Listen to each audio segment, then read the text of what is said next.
Hello aspirants, so the day is nearing. Tomorrow you will be writing UPSC Civil Services Examinations Prelim 2026.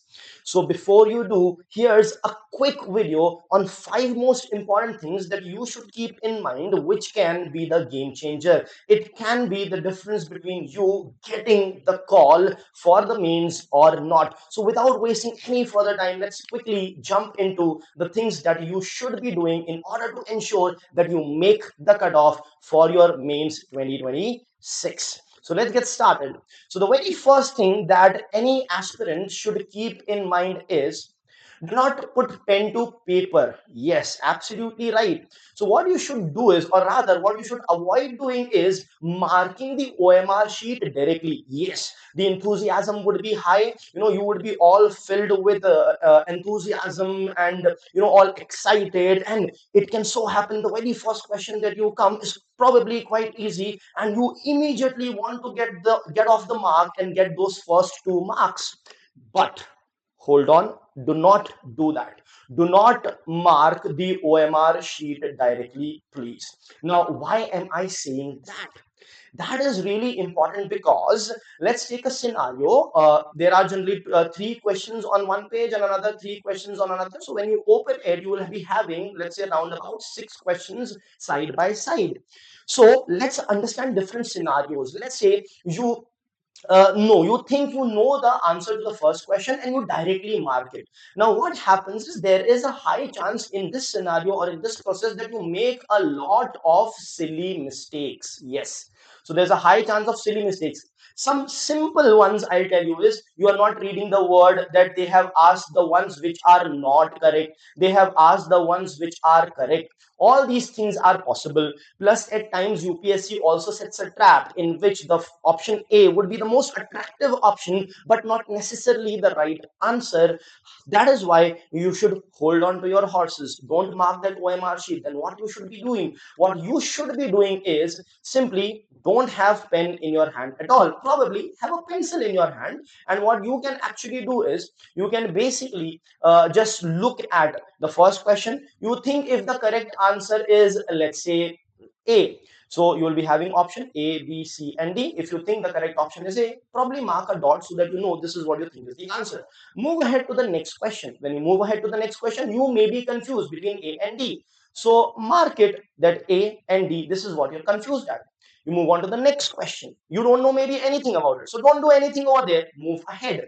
Now, when you do that, what will happen is like this, within 40-45 minutes, you will finish the entire 100 questions.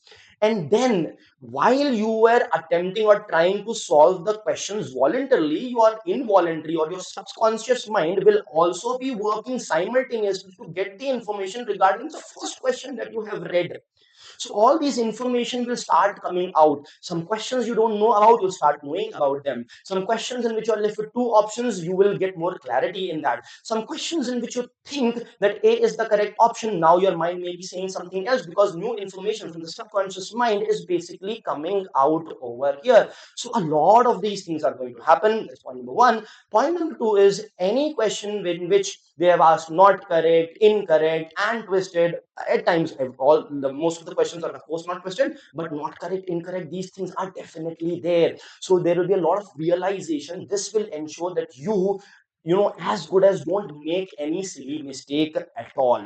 And then when you do the second iteration, maybe then is when you can think, okay, first option, the first question, I was thinking A is the correct option, and you still think that is the answer which is correct, you think. So probably then you can mark in your OMR sheet. So maybe in the second or the third iteration you can do that. You would have already practiced it, right? Because time management would also play a key role. So keeping that in mind, ensure that you do not mark the OMR sheet directly. I hope that is clear. This can save you a lot of marks. Next, solve all the questions in which you are left with 2 options. Yes, you heard me right. I have seen a lot of times students coming to me and saying that, sir, there was one question in which I was left with 2 options. I solved and I got it incorrect. So, my friends, my aspirants, it is not applicable for one single question. In one single question, it may either go right, it may go wrong, so you may face it and get it wrong, so you may think it's not the right thing. But probability wise speaking, mathematically speaking, chance wise speaking, you should still solve it, because there might be a good chance that approximately 30 questions are there in which you are left with two options. So in this situation, even by probability wise you solve 15 right and 15 wrong, you will still have approximately plus 20 marks over here. And not just that, by applying certain additional logic over here, what you can ensure is you can ensure that you get more right than the wrong answers. So you have to definitely solve in any question in which you are left with two options. Just make sure that if you are eliminating the other two options, the elimination should not be based on hunch, should not be based on attraction to the other options, should be based on concept, fact, or logical application of the knowledge that you have. I hope that's clear. Let's move ahead.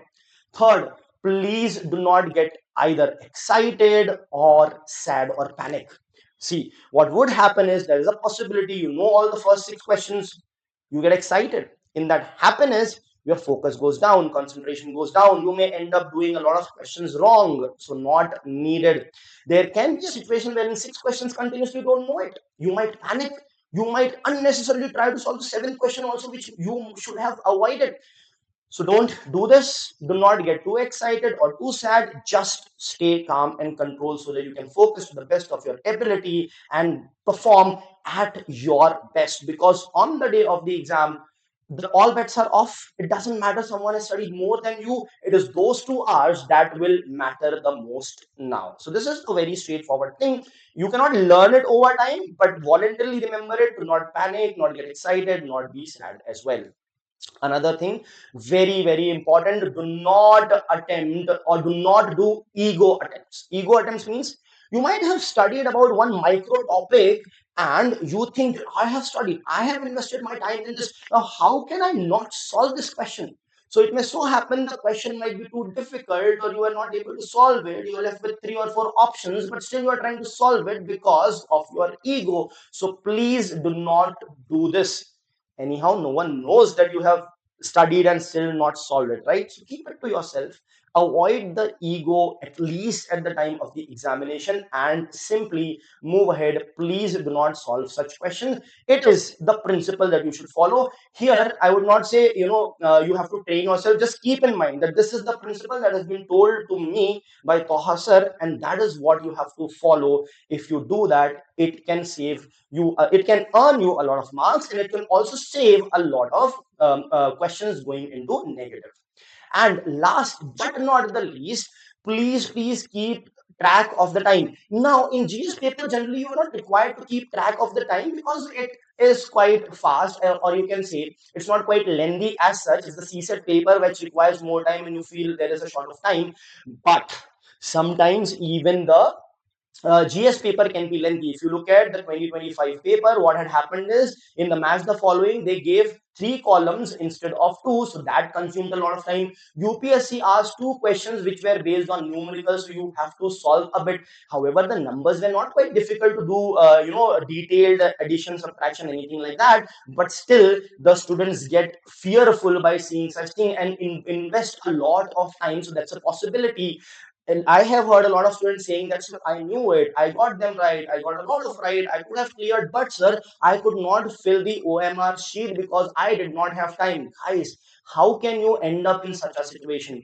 Right, I've told you do 1 or 2 iterations, but please keep a track of time. If you are realizing that there's no time for a third iteration, don't do it. Start marking the OMR sheet so that whatever you have done, you get the fruit for that. I hope that is clear.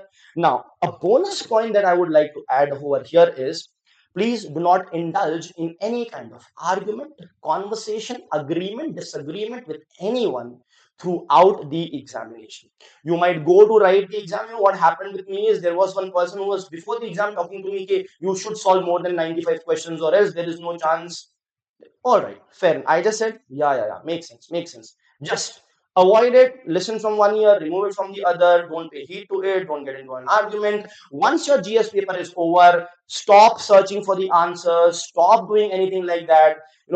Have some water which you can have during the exam as well, but afterwards as well, have some water, have some nice food, if you are carrying, or you should carry home cooked food. That's better rather than eating something from outside. So take care of yourself as well, and be ready, calm and controlled for your CSAT paper, right? So that's about it from me. I wish you all the best and see you tomorrow with the answer key, not just the fastest answer key. Of course, we'll not focus on that, but the most accurate answer keys.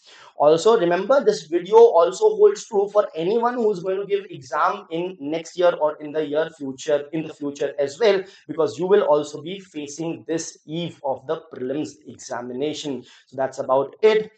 See you again in the next video. In the meantime, keep studying, keep revising, stay calm, stay hydrated, and wish you all the best. Thank you.